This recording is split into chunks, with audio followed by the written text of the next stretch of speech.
Good morning. My name is Jennifer Whiteside. I am BC's Minister of Education. I am grateful to be with you here today from the territory of the Lekwungen-speaking people of the Songhees and Esquimalt nations. And I am very pleased to be joined by Dr. Bonnie Henry and Stephanie Higginson, President of the British Columbia School Trustees Association. Today, we are announcing the enhancement of our health and safety guidelines for K-12 schools. This is part of our ongoing work to keep schools safe for students and staff. But before I begin, I would like to recognize the incredibly hard work being done throughout our province to support student learning.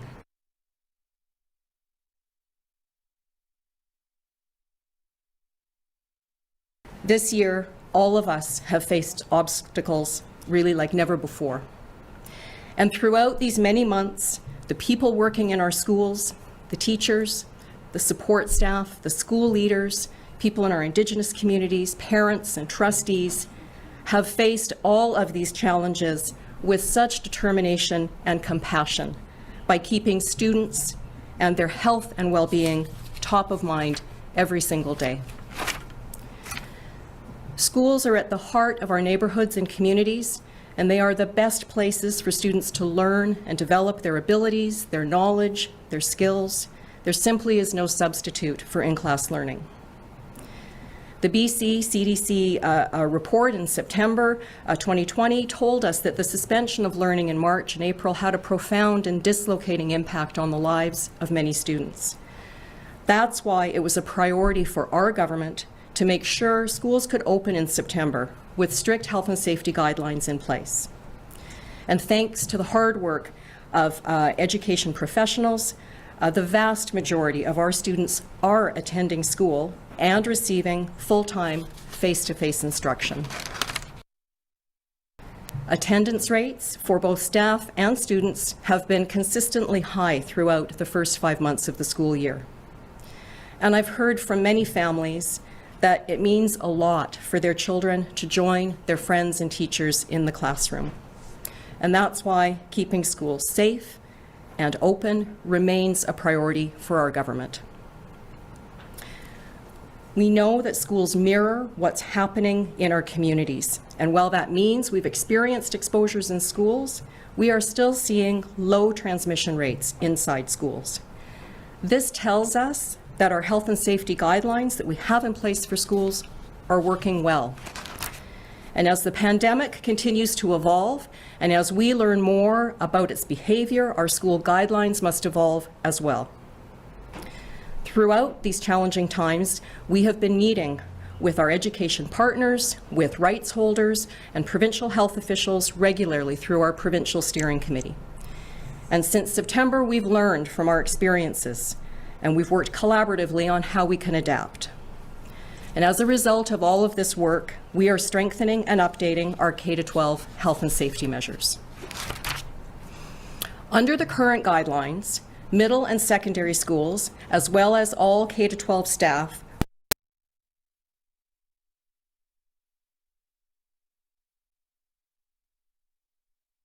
hallways, the library or lunchroom, or when they're on buses, or any time when they are not with their learning group. Our updated guidelines will now require all middle and secondary school students, as well as all staff throughout K-12, to wear their non-medical mask in all indoor areas of the school, including when they are in their learning group. The only exception to this is when they are sitting or standing at their seat or workstation in a classroom, where there is a barrier in place, or where they are eating, when they are eating or drinking. For elementary students, wearing masks while at school remains a personal choice for students and their families. It is critical to remember that masks do not prevent the spread of COVID-19 on their own. We still very much need the other layers of protection. We need to ensure students and staff continue to follow safety guidelines, including, very importantly, not coming to school sick, even with mild symptoms, washing your hands diligently, following all of the safety protocols in our schools and in our communities. We are also strengthening our guidelines for physical education and music classes.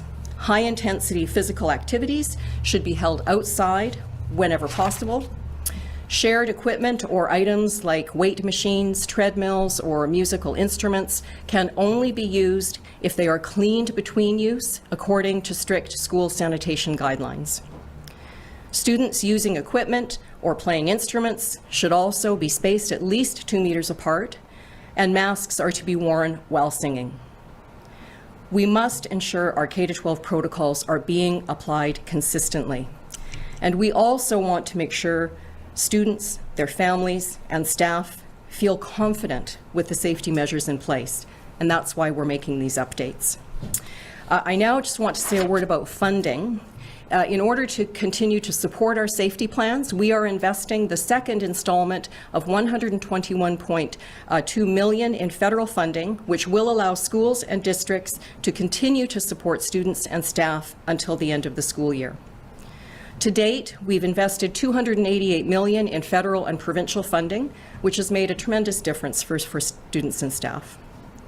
School districts and independent schools have used this funding to hire more staff when needed, to purchase masks and cleaning supplies and other personal protective equipment, to support remote learning, to improve ventilation and air quality systems. I do want to take a moment to address students directly. I know the pandemic has been very difficult for you. You've missed out on time with friends, time engaging in activities that you like, and everything about our COVID world really just feels different for everybody. And for older students, we recognize that this is not how you had envisioned spending your final school years. Your generation will be fundamentally shaped by the experience you're going through right now, and it is, frankly, unlike anything experienced by previous generations. But I do want to say, I think you've been amazing. And I want to encourage you to hang in there and keep taking it day by day, and we will get through this. In the meantime, we are committed to working together to continuously review and consistently apply our health and safety guidelines. And I do really want to express our deep gratitude to parents and families, students and staff, our education partners, and public health leaders. Our work is making a significant difference, keeping students safely in schools where their learning and well-being is supported. And I also just want to take a moment to recognize the excellent work that childcare providers are doing every single day to keep families and their staff safe. And there will be more detailed guidance available in this area next week as part of the BC CDC's updated childcare guidelines. And with that, I'd now like to introduce BC's Provincial Health Officer, Dr. Bonnie Henry.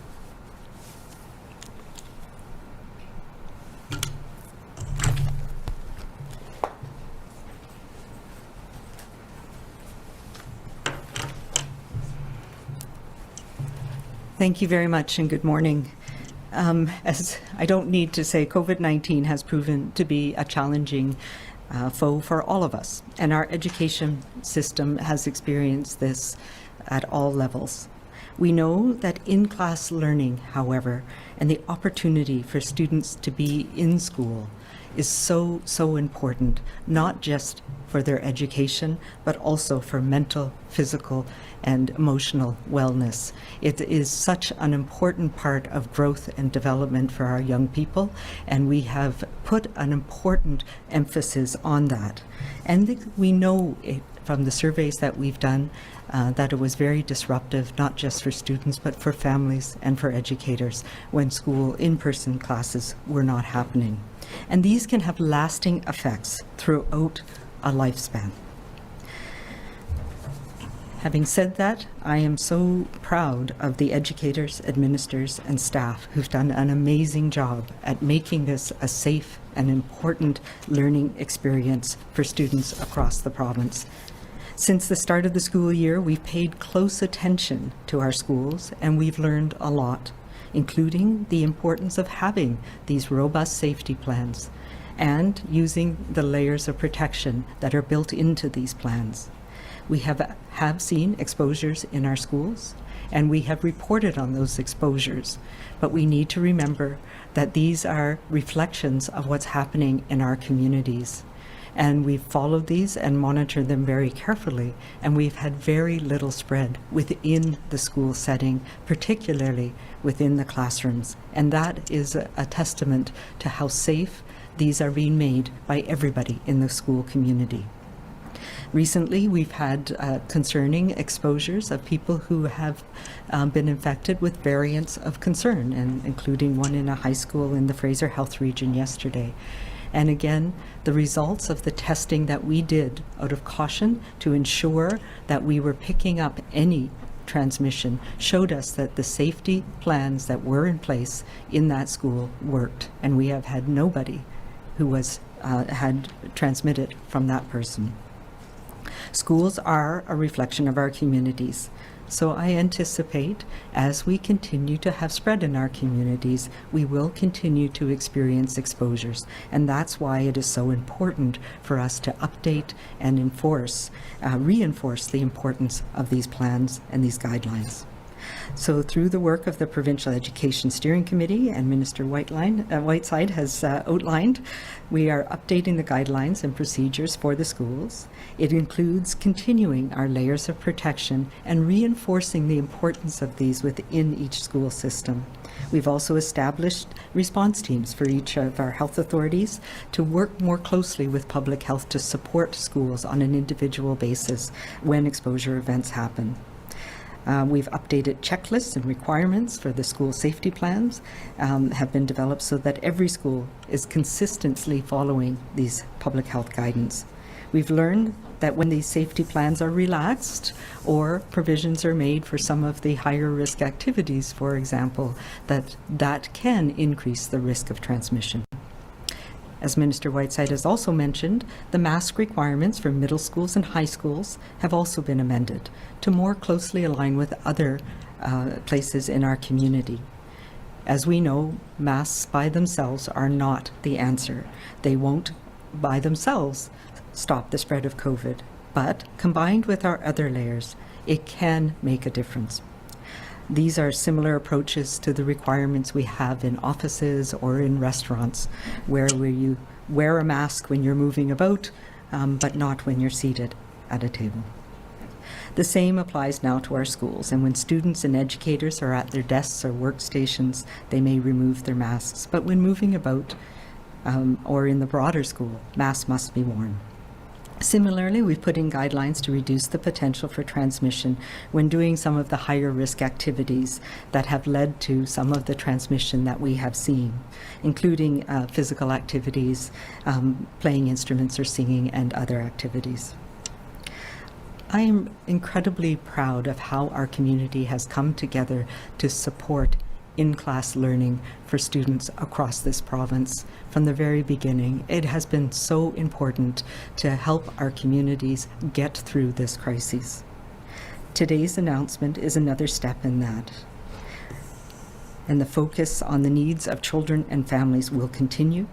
And I want to thank all of our educators, parents, and students for continuing to do your part as we move through this pandemic phase. Thank you, and I'd like to introduce the BCSTA President, Stephanie Higginson.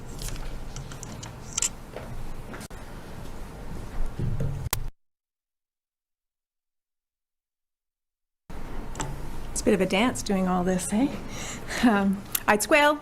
Aikwana Silam Nala, Entapa Stephanie Higginson, Tlahitsanas Nonemo. I've just provided you with a traditional Hulkaminum greeting, which is a language of the lands upon which my own school district, the Nanaimo Ladysmith Public Schools, is situated. I also want to acknowledge that I am grateful to be on the territories of the Lekwungen-speaking peoples of the Esquimalt and the Songhees First Nations.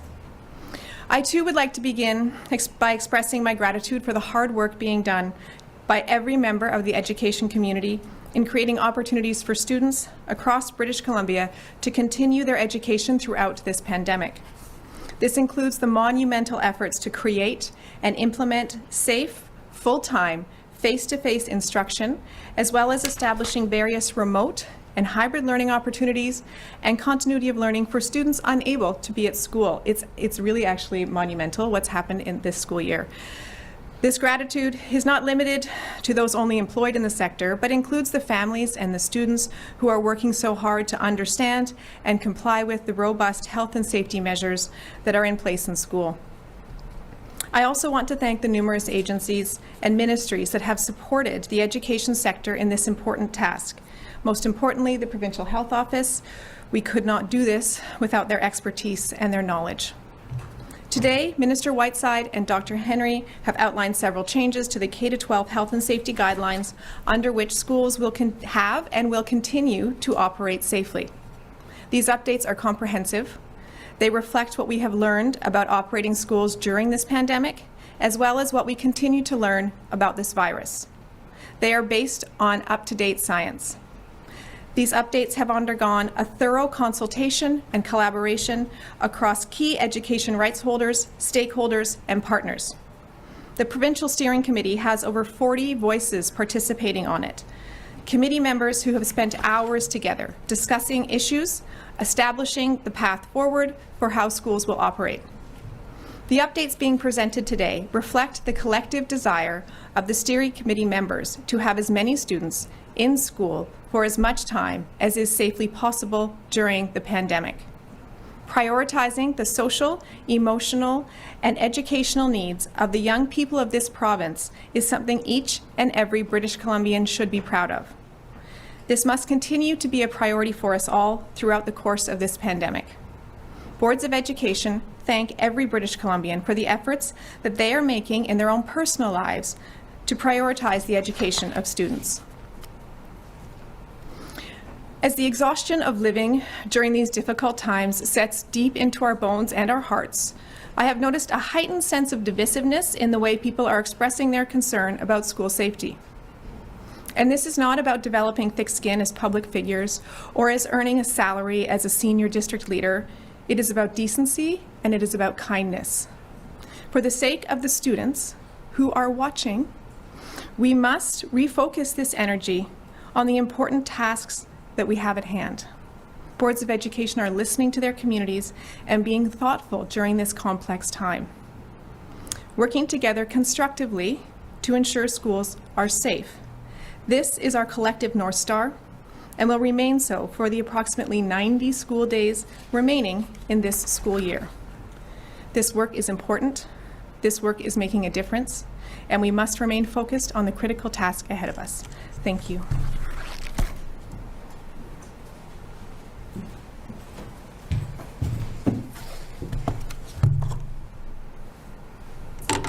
We'll now move to the question portion. As a reminder to everybody on the phone, please press star 1 to enter the queue. You are limited to one question and one follow-up. I would also ask that you please take your phones off mute. You will not be audible until your name is called. First question this morning is from Richard Zussman, Global News. As you are all aware, a lack of a mask mandate has created a lot of anxiety amongst especially teachers and parents.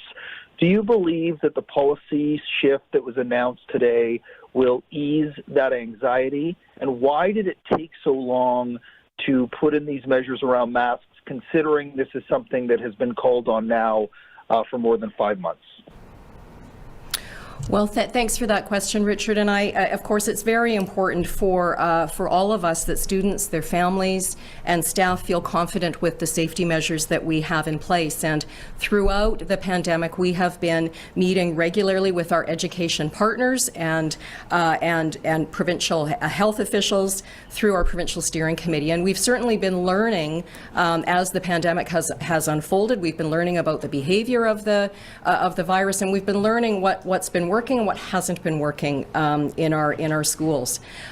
These K-12 revised K-12 guidelines that we're announcing today are meant to be consistent with the new CDC guidelines. And I would point out as well that we in fact have required that students in the upper grades wear masks in areas where the risk is elevated, in areas of schools where the interactions are not controlled, and that has been an important measure. So that this measure today is extending that measure now into learning spaces and into their learning cohorts. And perhaps Dr. Henry, if you, you have a follow-up, Richard?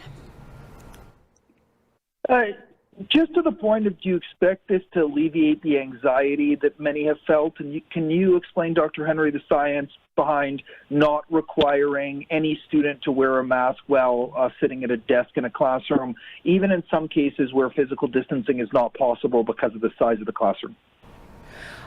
Richard, I'll just address the anxiety question. Sorry, I apologize. I missed that part of your earlier question. I do want to say that we have, and I know that school districts in particular, and those who are really in the schools every day, have been very attentive to responding to the anxiety that we're all feeling. I mean, we are living through an unprecedented global pandemic. There is absolutely anxiety amongst students and staff and their families in schools and across our communities. And it certainly is my hope that the work that we have done together collectively over many months around the safety plans, but in terms of these revisions, very many intense weeks since we returned after the in early January, that this does go some way to making folks feel more secure and confident.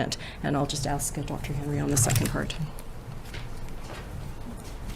Yeah, so as we know, there are many different parts of the safety plans in schools, as we have in every other place.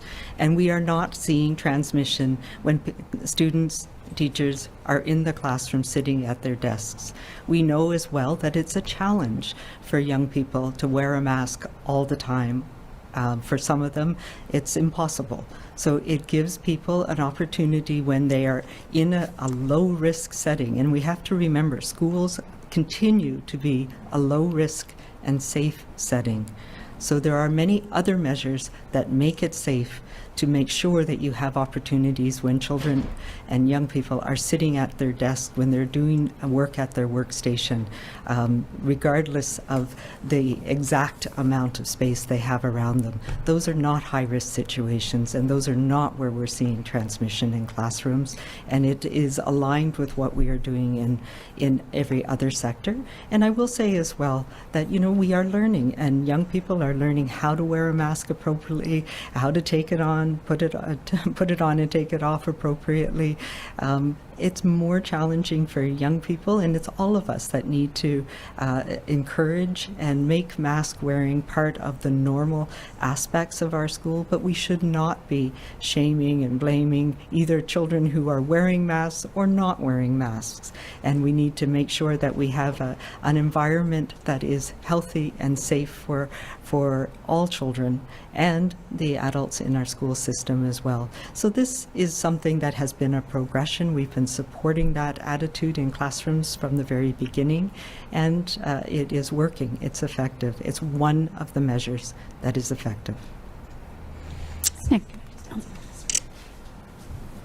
I just want to add something quickly too about the level of anxiety. I do want to remind folks that we have over 90% of our students back in class full time, and we don't hear those stories. So we do know, to Minister Whiteside's point, that there is anxiety out there, but I think we also need to start talking about the fact that we have 90% of students, approximately, back in classroom full time, having face-to-face instruction and receiving all the services that education and full-time face-to-face instruction provides them. So we do have a number of families who are feeling okay sending their kids back to school, and we're really grateful for that honor that they give to us every single day.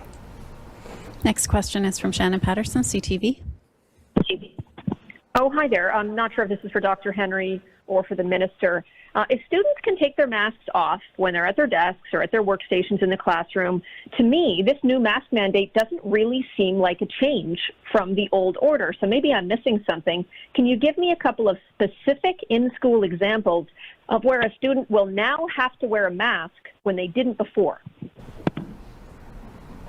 Well, I would say when they will be required to wear a mask when they're entering their classroom or learning space, if they are engaged in any sort of group work or discussions, if they're getting up from their desk to move to get a drink of water or to do anything, to move around the classroom, and that those provisions are consistent with I think what we see in office workplace settings for example. Shannon, do you have a follow-up? They said that PE should happen outside whenever possible. My child just went through PE, and sometimes the weather was very, very difficult, and they were still inside the gym. So my question is, can PE still happen inside the gym, or is that now off? Because you said whenever possible. And if you can still do PE inside the gym, would kids now have to start wearing masks? Do you want to take that one? Sure. If you read the guidelines, there's a lot of detail about that, but what we have recognized is that things that were being held outside safely, when they move into the gym, people were not necessarily taking extra provisions to ensure greater space, mask wearing in certain conditions. So yes, there is some guidance, some more detailed guidance about how to safely have PE classes without having the intense physical activity that you can do outside more safely than inside. So it again aligns with what we've learned over the last months about this virus and how it is more easily transmitted in certain months of the year as well as in certain indoor conditions in particular. So it does provide, the guidance is about increased space, reducing numbers in a larger space, and reducing the types of activities that are more risky indoors. Ian Bailey, Globe and Mail. Question for Dr. Henry, I guess. What's the latest data on transmission in schools in British Columbia? What can you tell us about that? In terms of the numbers of people, we gave an update a few weeks ago. We have had a number of exposure events, but only one cluster that I'm aware of since then, so that's a small amount of transmission between a small number of students. As you know, we had a potential or an exposure event where somebody had a variant of concern in a high school, and all of the people in the cohort of that in that cohort were tested, and none of them tested positive. I will say we did both the rapid tests and the PCR test to be sure, the PCR being more accurate. We did have one false positive on the rapid test, but it was repeatedly negative on the more accurate PCR testing. So we are confident that that again tells us that the risk of transmission with the measures we have in place in our classrooms is very low. Do you have a follow-up, Ian? No, that's fine. Thank you. Thank you. Next question is from Lisa Houston, News 1130. Hi there. Good morning. I'm wondering what is going to happen. I mean, you said, Dr. Henry, that you don't want shaming, but I'm wondering what happens if students refuse to wear it. I know there are rules for what happens if people don't do it in public, but what happens in a school situation if someone is just refusing to wear it? You know, there are many reasons, as we know very well, why people cannot or will not wear a mask, and that's no different for students. This is educators know how to work with students, and quite frankly, we need to ensure that educators themselves and the adults in our school system are appropriately wearing masks, and that's the responsibility of the administrators in the school, and the principals, and the school district.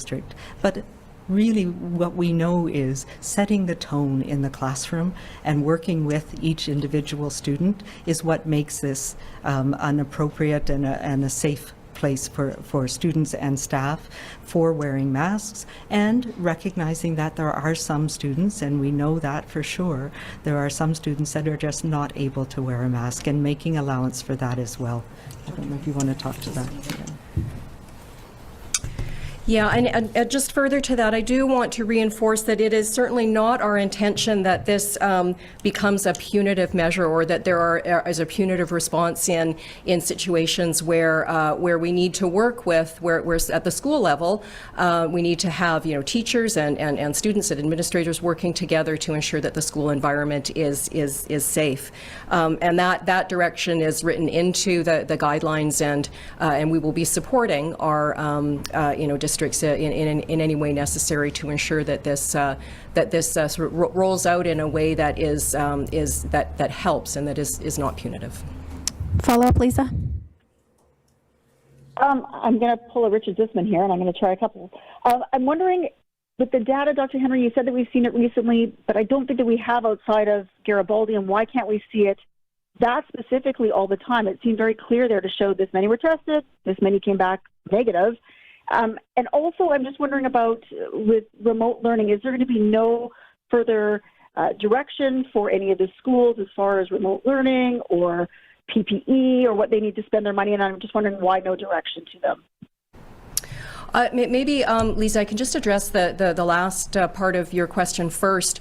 We will be releasing the second allocation of the federal funding imminently, and we have been, in fact, working with our provincial partners at our provincial steering committee over the last few weeks around where that money can best be allocated. We know that that a portion of it certainly will go to continue to pay for the additional staff that districts hired, the hundreds of additional custodians, additional teacher psychologists, the additional counselors, the many staff that are more educational assistants supporting students with special needs. So we know that we need to continue to support those investments, but also on many other aspects of the plan, whether it is personal protective equipment. There's more work to do on other areas around ventilation and barriers, and we are working with our partners on our steering committee, and will support districts to make those investments. So there has been direction, but it's been a collaborative process because we've asked the folks who are closest to and working in our schools what is it that they need. And now I've forgotten the first part of your question. It was around data, which I will pass to you. So as you know, the data on exposures, on clusters and outbreaks is posted on the Health Authority websites on an ongoing basis, and also on the BC CDC website. And we routinely repost information about school age and the number of cases in school age children, and we'll be presenting some more information on that tomorrow morning. Next question is from Yvette Brend, CBC. Hi, yes. Dr. Henry, could you explain, or can you describe for us the need for the rapid response teams? What will they be doing that wasn't being done before to help support schools, and what was sort of lacking or insufficient about the initial response plans?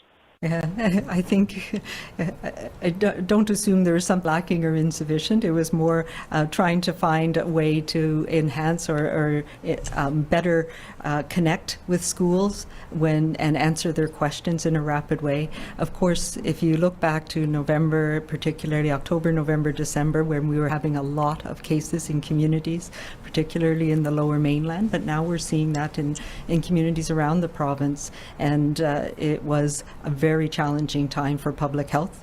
And I had started a public health school liaison group led by Dr. Reka Gustafson and Dr. Jeff McKee now at the BC CDC on our behalf to look at what schools needed to help them deal with this situation, because we see more exposures when we have more cases in our communities. And that's why it's so important for all of us to continue to do our bit to stop transmission in our communities. That is what keeps our schools safe as well. So what we learned from that process was that having dedicated places to go, along with a checklist and a response that allows schools to know in a more rapid basis who to connect with and how to do that, and what kinds of information will be needed on both sides. That was something that arose out of the consultations that were done by that team over the last few weeks. Yeah. And just to add to that that period, for example, one of the ways in which we were trying to be more responsive in the field was in the Fraser Health Authority. The Surrey School District implemented a new exposure notification process to try to address some of the concerns around communication and around getting more information out.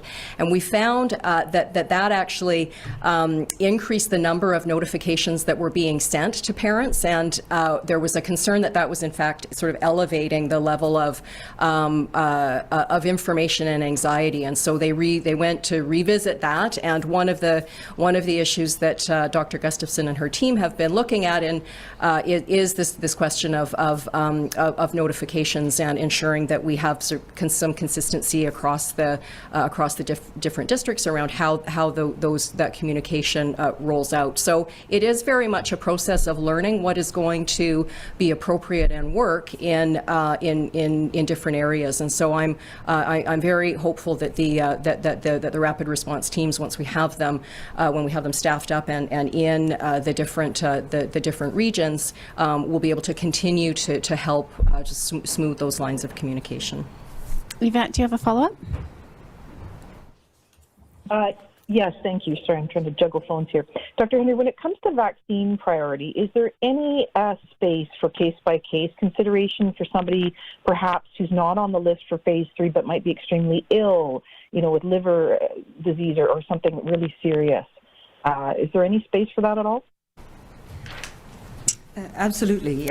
So what we have done, and if you look at the plan, there's a place for people who are medically vulnerable, and we defined that with a whole variety of conditions that people have, and it is our intent to most of those people have specialized clinics that they go to and a care provider, and we'll be reaching out to them through those means for the most part.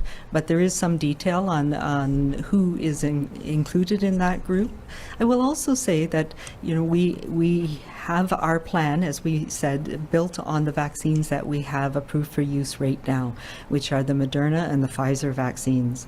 And the fact that these vaccines work well in elderly and seniors is something that is, from a public health perspective, quite miraculous even. So even with the limited amounts that we have, this allows us to protect those who are most at risk of having severe illness and dying from COVID-19. We do have other vaccines that are coming down the line, and we're learning more about them, including the AstraZeneca vaccine, Johnson & Johnson, Novavax. And these three are much easier to use. They can be used because they are fridge stable, so we can use our usual channels of immunization in our communities, whether that's physicians' offices or pharmacies or workplace clinics. So we are looking very much at how we can target those vaccines at who they work best in. And what we're hearing is that they will work best in young, healthy people. So that gives us an opportunity, if and when we get these vaccines in Canada, to look at how we can prioritize working age people, essential workers, people who cannot work from home. So that is something that we are paying attention to. It's not about who do we value by whom they work. Right now, the vaccines that we have are only enough to protect those who are most vulnerable, and thankfully they work well in that group of people. So there will be more changes and updating to our immunization plan if and when more vaccines become available. And I just say that today because teachers, of course, and other people in our education system are part of that group of people that we're looking at providing vaccine as soon as we can. Colton Davies, Radio NL. Hi, thanks for doing this morning. This question probably for Dr. Henry, and it's also about vaccines. Do we have any indication when or if a vaccine dose could be approved for people under the age of 18? Could it happen this year? And, if that does happen, whenever it does, how significant, in your words, would that be for alleviating concerns right now within schools? Yeah, so the things that we are learning about this virus is that it does not seem to have as much of a severe effect on young people, particularly children under 10. And we say 10 because that's the age group that most of it has been studied in. But it is a gradation. As we get older, we have more likely to have reactions that are similar to young adults. And we also know that most young adults don't have severe illness or complications from COVID. So that is why the vaccine development has been focused on adults, and particularly older adults. Having said that, the Moderna vaccine is undergoing trials right now in people as young as 12. So there may be vaccines that are available and approved for use for young people 12 to 18 in the coming probably months from now. And some of the more traditional vaccines, unfortunately, some of the ones that were under development have shown not to work very well, so they have abandoned those. But some of the more traditional, what we call protein subunit vaccines, have been used in children for a long time, including influenza vaccines, for example. So when they become available, they may be licensed for use in children. But more importantly, if we think about who's most affected by COVID, it is older people, people with underlying illnesses, and the vaccines that we have now work well in those groups. So it is more, we're more focused on the adults in the school system right now for their protection rather than the children who we know don't get it as often, don't pass it on as often, and thankfully don't have a severe illness. Do you have a follow-up, Colton? Yeah, thank you. And again, for Dr. Henry, and on a different topic here, there's at least some nurses at Royal Inland Hospital here in Kamloops. There's a pretty significant outbreak, as you know, of COVID-19 that's in part of that hospital. At least some nurses want elective surgeries postponed there until the outbreak is over. They're saying that staff are stretched thin, so are doing those surgeries, and patients are having to be put in unconventional spaces of the hospital. Is that something that could happen, postponing elective surgeries in this hospital or in any hospital where there's a COVID-19 outbreak? Yeah, so these are operational issues that are being addressed by each of the health authorities. And yes, that is an option, depending, and we've certainly seen it in a couple of other large hospital outbreaks when it's required. But obviously, we want to continue, and we call these elective surgeries, but they are essential for people. The people are not, their lives are affected if they don't have these surgeries. I know Royal Inland Hospital and Interior Health is working very diligently to figure out what is the best way. I know there's a number of staff who have been ill with COVID and who are off in isolation. We also have been able to provide immunization to protect staff there. So they are looking on a day-to-day basis for the operational needs within that hospital. Next question is from Tracy Sherlock, Education Matters.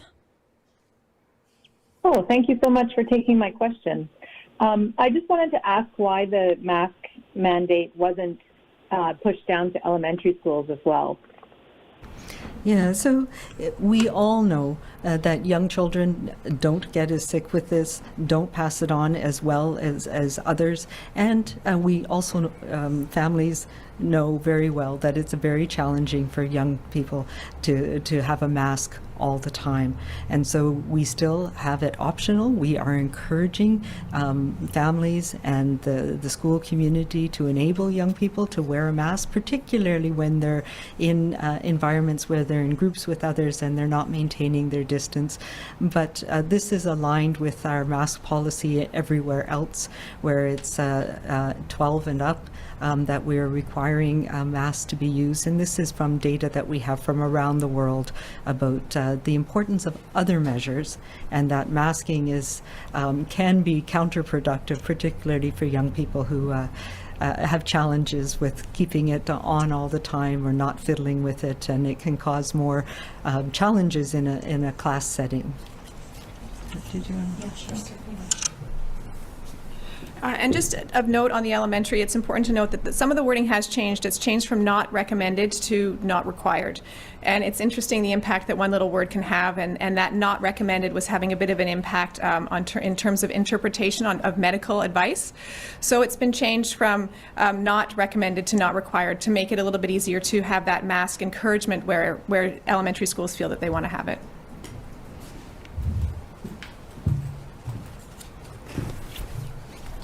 Tracy? Oh, can I ask a follow-up? Yes, please.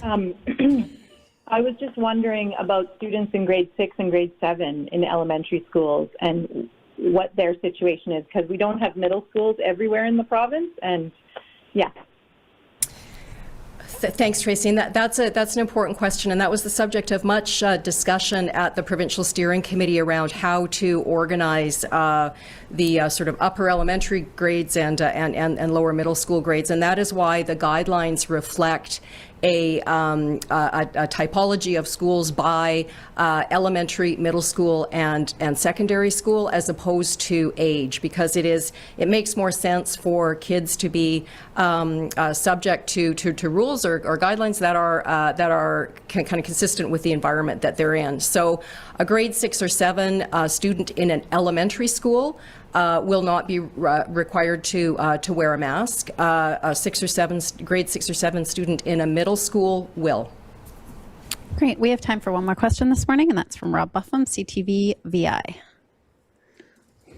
Oh, great. Thanks for taking my question. You've addressed the idea that they will not be mandatory for elementary students, but I'm wondering, can you tell us why measures like improved ventilation or lower density in the classroom that teachers I know, for example, here in Greater Victoria have been pushing for, why were those not included in today's guidelines? Well, those issues really are covered through the federal funding allocation. On the ventilation issue, we know that more of that districts will use some of the allocation that they get of the second bit of piece of federal funding to ventilation. So far, school districts have changed 45,000 filters. We know that there have been upgrades where the equipment allows upgrade to the more sophisticated MERV filter, and that work has been ongoing since our schools reopened, and absolutely will continue on the ventilation front. With respect to the question of density, I will say that I think that school districts have really been grappling with this question of how to address density in schools, and there are many different ways in which they've addressed the density question. In secondary schools, for example, particularly across the Lower Mainland, we see secondary students in sort of hybrid learning programs where they're in school part of the time and they're learning online part of the time, and that has helped reduce density in schools. There are staggered break times, staggered arrival times to try to reduce congestion at elementary schools, staggering of drop-off and pick-up times, staggering of breaks and such. So there are very many measures that schools and districts have implemented to try to reduce density, and that, of course, those measures will of course continue. Rob, do you have a follow-up? I do, and it relates to just sort of revisiting the latest on consideration of some form of regional approach. Again, the Greater Victoria Teachers Association is pushing for that, and I'm wondering your thoughts on whether that's something you'd consider. For example, if X number of exposures occur in a certain health region, if there might be stricter measures that are implemented there, and if there might be targets that are hit that would mean, if we have a certain number of exposures on the island, then increased measures would take place. What's the likelihood of a regional approach in that regard?